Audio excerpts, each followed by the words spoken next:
Tayland sudi 2 Uyg'urga o'lim jazosi hukm qildi. Qadrli ko'ruvchilarimiz, albatta hammamizga ma'lum bo'lgandek, bu Taylanddagi voqea 2015-yili Bangkokda yuz bergan 20 kishining o'limiga sabab bo'lgan bomba portlatish voqeasi. Yillardan buyon pat-pat ancha-muncha bu sud hali ham davom qilayotganligi uchun ancha-muncha har qatim sud etilganda buning xabarlari chiqib turibdi hozirgacha. Bu qatim bu 2 Uyg'urga o'lim jazosi berdi Tayland sudi. Bu xabar muhofizachi Reuters, BBC qatorliq xalqaro taratqularda berildi arqa-arqadan. Xabarda Tayland sud mahkamasi 2015-yili Bangkokning markazidagi chet ellik sayohatchilar ko'p keladigan Erivan ibodatxonasida yuz bergan va 20 kishining o'lishi, 120 dan ko'p kishining yaralanishga sababchi bo'lgan portlatishni planlab ijro qilgan deb ayblangan 2 Uyg'urga qasddan odam o'ldirish jinoyati bilan o'lim jazosi berilganligini e'lon qilgan. Bilal Muhammad, ya'ni Adam Qaradağ ve Yusuf Mirali ismli 2 Uyg'urning sudi 10 yildan buyon davomlashayotgan bo'lib, yuqoridagidek 2015-yili bu voqea bo'lgan bo'lsa, 10 yildan ortiq vaqtdan buyon davomlashayotgan bo'lib, ular ilgari o'zlariga qaratilgan barliq ayblashlarni rad qilgan. Ularning advokatlari bo'lsa, o'lim jazosiga qarshi ariz sundiganligini, ya'ni 3 qatimliq sud borligini, ya'ni bu qaror e'lon qilingandan keyin bu ikkilarning advokati buning qarshi o'lim jazosiga qarshi ariz sundiganligini, ya'ni 3 qatimliq sud borligini, sud mahkamasining ular haqidagi bir qancha omilni o'ylashib boqmaganligini bildirgan. Mushlarning hammasi xabarda berildi. Tayland qonuniga asosan ariz sunish hukm chiqarilgandan keyingi 1 oy ichida elib berilgan. Yani 30 kunlik mühlet var arada. Aynı vaqtdagi bomba portlatish voqeasiga hech qanday bir tashkilot o'zining javobgar ekanligini e'lon qilmagan bo'lsa-mu, bir qism mutaxassislar buni Tayland hukumatining portlash voqeasidan 1 oy ilgari 100 dan ortiq Uyg'urni Xitoyga majburiy qaytarib berganligiga qaytarilgan inkos deb qarab kelmoqda. Ya'ni u vaqtdagi fojiani hammamiz bilamiz. Mayli istiqlol bo'lsin, butun dunyo axborotlarida Taylandningki bu 100 dan ortiq Uyg'urni qaytarib berganligiga Xitoy shu vaqtda ajoyib tashviqot qildi hamda dunyoga ko'z-ko'z qilib bu voqeaga qaytarilgan bir inkos deb qarab kelmoqda hamda ba'zi mutaxassislar.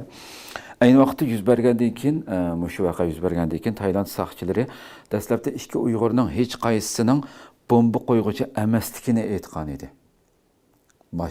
Dastlabki mezgilde. Keyinchi bo'lsa Bilal Muhammad naq maydonda xotirlangan sindiki bomba qo'ygan odamga ancha o'xshamasa-mu portlatish jinoyati bilan ayblangan edi. Ayni vaqtda yana boshqa 13 kishiga tutish buyrug'i chiqarilgan edi. Mana shunday nihoyatda murakkab shaklda davom qildi bu deydi. Xitoy tashqi ishlar ministrligi bo'lsa, albatta buningga o'xshash fursatni bo'sh qo'yamdi bu Xitoy. Yani bayonatını e'lon qilgan bayonotidan ham qanchalik xo'shal bo'lganligini, hattoki Xitoyningki kuch kiritganligini, Taylandga besim qilganligini ehtimollikning, eng cho'ng ehtimollikning ichida deb qarash mumkin bu bayonotlardan.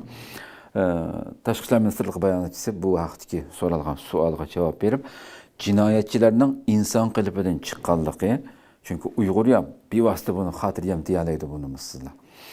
İnsan qalbidan chiqqanligi, ig'ir jinoyat sodir qilganligi, Xitoyning Tayland sudining hukmini qo'llaydiganligi, qotillarni ig'ir jazolash kerakligi haqida bildirildi. Sizni shuni tasavvur qilib boqayli, agar mushlar Xitoy qilgan bo'lsa, o'zining Xitoy fuqarolari qilgan bo'lsa, Xitoy o'xshash talaffuzda bunday bir bayonotni e'lon qila olamdi. Asla mumkin emas. Bilimiz qo'yin, eng cho'ng jinoyat ishlayotgan bo'lsa-mu, nihoyatda siliq sipoyilik bilan bayonot e'lon qildi. Biz fuqarolarimizning qonuniy huquqini har tarafdan uni qilamiz, buni qilamiz, u bu deb.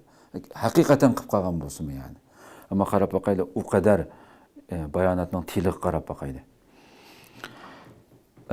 Tayland sudining bu qarori bultur Tayland hukumatining Uyg'urlarni Xitoyga majburiy qaytarish voqeasini qaytadan kun tartibga keltirdi. Albatta, nufuzli axborotlarda chiqqan ekan. qaytadan Uyg'ur masalasi axborotlarda kun tartibga kelgan bo'ldi. Bultur 26 fevral Tayland hukumati xalqaro besim va talablarga pisand qilmay Taylandda tutib turilgan 40 Uyg'urni Xitoy rejimining talab bo'yicha Xitoyga qaytarib bergan edi. Bu fojiani albatta texnik tunugungidek hammamiz his qilib turibdik. Xitoy buni dunyoga ta'tir tashviqot uchun qanday qo'llanganligini bilamiz. Bütün aeroplandan tushirilish, chiqarilish hamma masalasini tashviq qildi hamda ta'til tashviqot uchun ishlatdi bu ko'rinishlarni.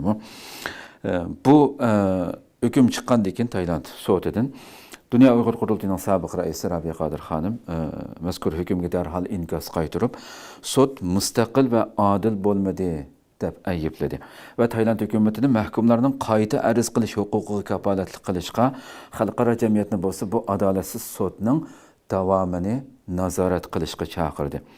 U so'zda yana Tayland tarafining 2015-yili 109 nafar, 2025-yili 40 nafar Uyg'ur siyosiy panohlanuvchini Xitoyga qaytarganda Xitoyning besimiga bo'yin ekanligini va xalqaro jamiyatning fikrini qabul qilmaganligini eskartib, bu qitim o'lim jazosi hukmini Beijingning siyosiy va iqtisodiy jihatdagi besimining ta'siri bilan chiqarganlik ehtimolligini o'tirib qo'ydi.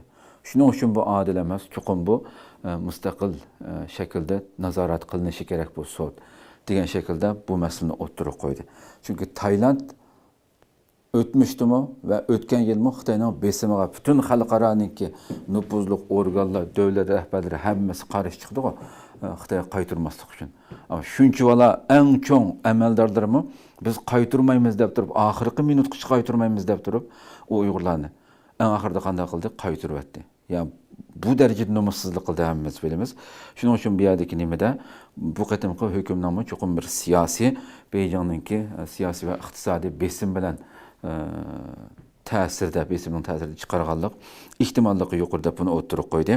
Rabiya Qodir xonim bayonotining oxirida xalqaro jamiyatni Tayland sotining Uyg'ur masalasida izchil Xitoyning buyrug'i bo'yicha ish tutayotganligidagi reallikni ko'zda tutib, sotning mustaqil elib berilishi va mahkumlarning qayta arz sunish huquqining to'liq kafolatga ega qilinishi qatorliq jarayonlarni nazorat qilishga da'vat qildi.